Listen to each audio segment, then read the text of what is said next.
I experienced a roller coaster of emotions when my son was born. Many different emotions, one after another. During my wife's pregnancy, I was ridiculously excited about the prospect of becoming a dad. On the big day, I'd imagined that everything would go smoothly and we'd be blissfully happy, but there were complications during the delivery, and my wife had to have emergency surgery while I waited in the reception area, worried sick. Very worried. As time went by, I got increasingly anxious because the doctors weren't telling me anything. After 2 hours, I was seething with anger, ready to explode with anger. And I shouted at one of the nurses. Then the security guards came and escorted me out of the hospital. My wife was visibly disappointed. It was obvious that she was disappointed, that I wasn't by her side when she woke up from surgery. She didn't anything. She's not really one to show her feelings. She prefers to bottle up her emotions, keep her emotions hidden inside her. But I knew I had let her down, and I was terribly sorry that I had lost my temper, lost control, and shown anger. The months that followed were tough.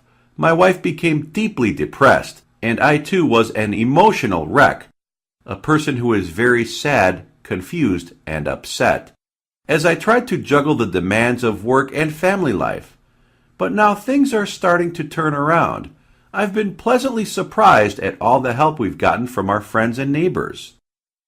I'm just immensely grateful that my wife and son are healthy, and sometimes I'm overwhelmed with emotion as I reflect on how lucky we are, when emotion is so strong that it's difficult to think or speak.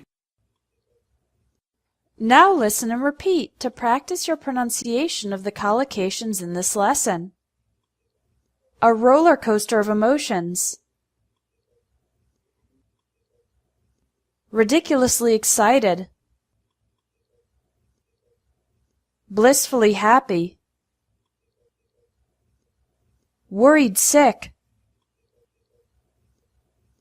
Increasingly anxious. Seething with anger. Visibly disappointed. Show her feelings. Bottle up her emotions. Terribly sorry. Lost my temper. Deeply depressed. An emotional wreck. Pleasantly surprised. Immensely grateful. Overwhelmed with emotion. Now take the quiz to practice the collocations about feelings.